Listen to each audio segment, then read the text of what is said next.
In this video, we're going to take a look at how to take a backup with WordPress.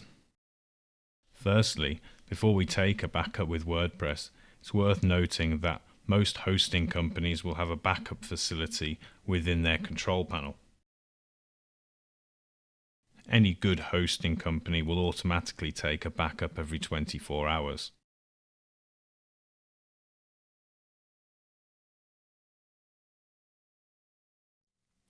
If I go over to my WPEngine account, we'll have a look at backups here. As you can see on the left hand side on this test account, we have backup points, and as you can see, there's a backup taken every day within this account, going back over a month. So this automatically takes backups as well. But if I want to take a backup directly before, then I can just go to backup now, choose a daily checkpoint name. I could give it something else, say prior to updating a plugin, prior to updating a specific theme.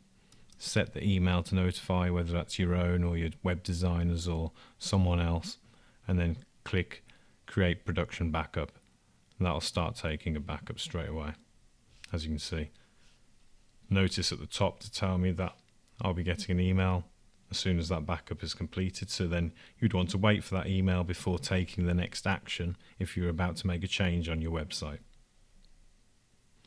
That's really all there is to WPEngine backups. It's a very seamless process.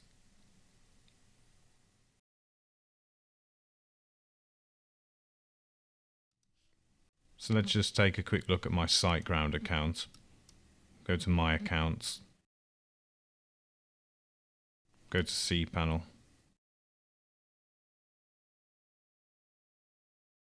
now we're in the control panel of my Siteground account. This Siteground account uses CPanel, and if we scroll down, we will see Backups Manager. Under here we can go to Backup Tool or the CPanel Backup. So the CPanel Backup's the more traditional version, and then the Backup Tool's Siteground's proprietary version of it. So if we have a look, you can see for every day, I click on this day, System Backup,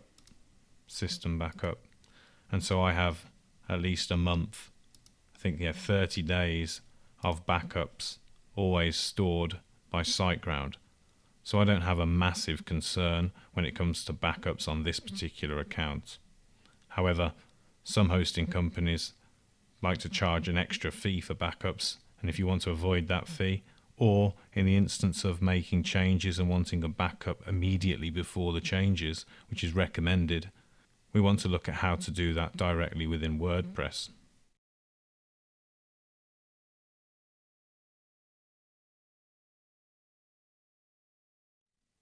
So let's close this tab and go back to our WordPress website.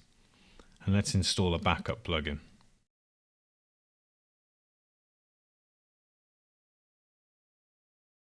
The most popular backup plugin is UpdraftPlus.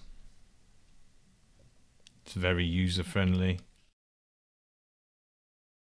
and you can also connect it with Google Drive or other backup storage centers, Dropbox included. In this test, we're just going to back up to our own server that the website's installed on.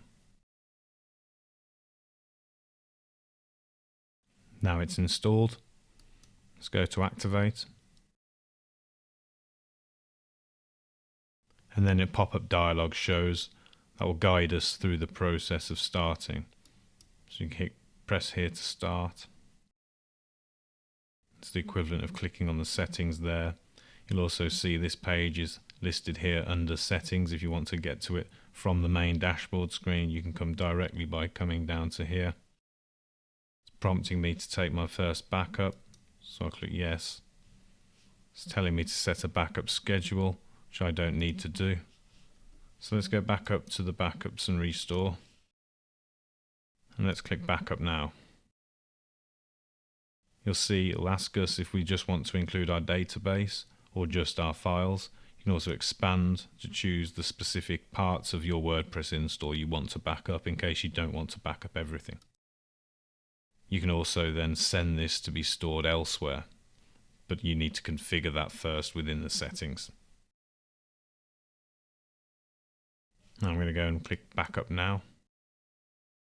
As you'll see, requesting start of backup process. Now you can see it's running.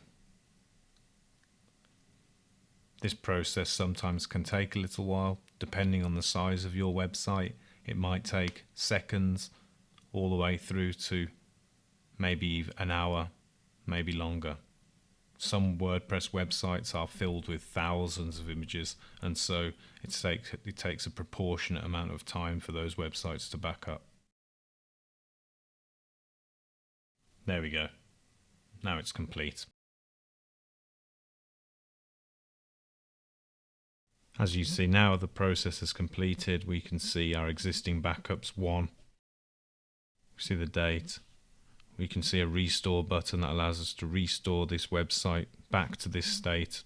We can delete this restore if you've got lots of restores. You don't want to be filling your server with lots of restores. It's going to take up lots of your server space unnecessarily, so you want to keep them tidy. You can also download and access specific components of the backup you've just taken. So if you just want to download the database to move it somewhere or use it on another test site, you just want the plugins, you just choose the button that you want and you can just download each area. Next, we're going to take a look at how to take a manual backup from within your control panel or CPanel using PHPMyAdmin to download a copy of the database, and File Manager or FTP to compress and download a copy of all of your website files.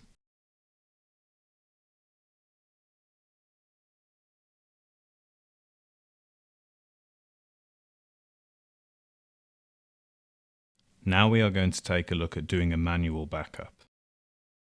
Let's head over to my Siteground account, and on here we're looking for a tool called PHPMyAdmin first.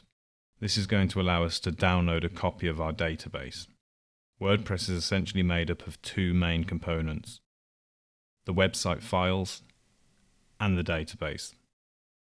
So to find PHPMyAdmin, we can obviously scroll through, but a power tip is to press Ctrl and F or Command and F if you're on a Mac, and then search PHPMy.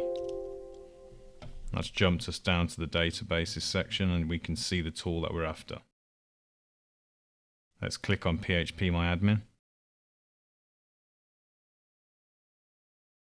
Now that we're in PHPMyAdmin, you can see all of the databases in my account down the left-hand side. Each of these is connected to a different website. If we click on one, for example, now you can see all of the tables that are in this MySQL database. To take a backup of this database, all we need to do is go to the Export tab,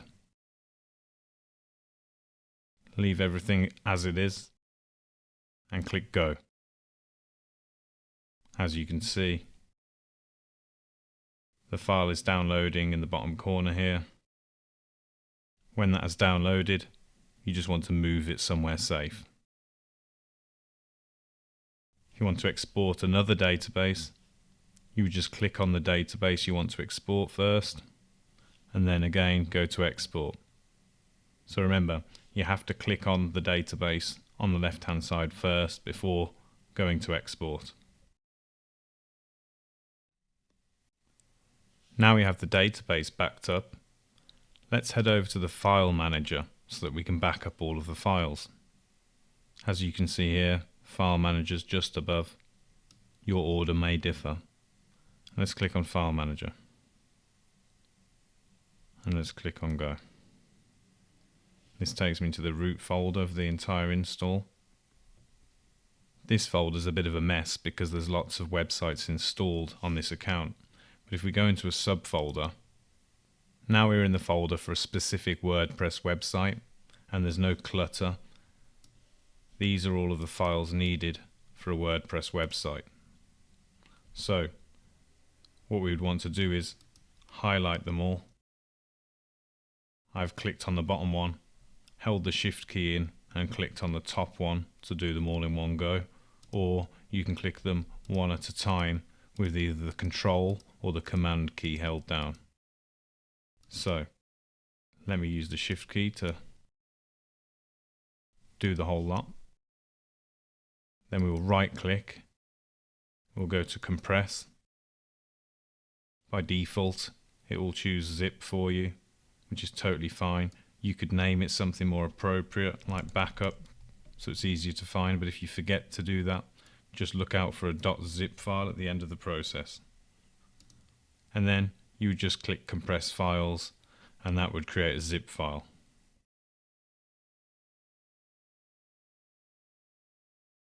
Now you can see it's zipping the contents of this folder.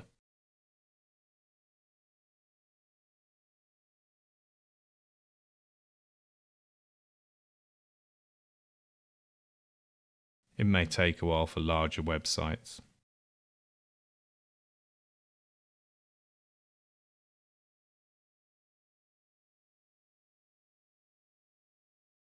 Now you can see the results show. Everything's complete.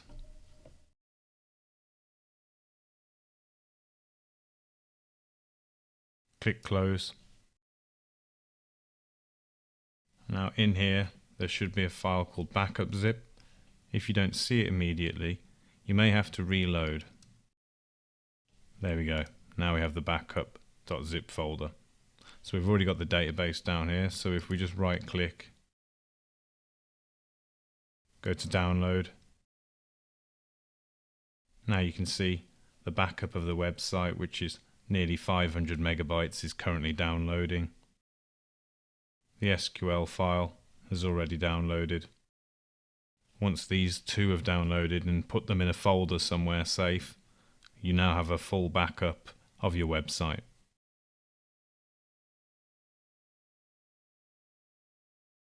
That's pretty much all there is to taking a manual backup. Obviously there are more steps if you're about to restore a website, but if you're just taking a backup so that your website's safe and secure before making any major changes or doing a site migration, this is the best and the safest way to do it.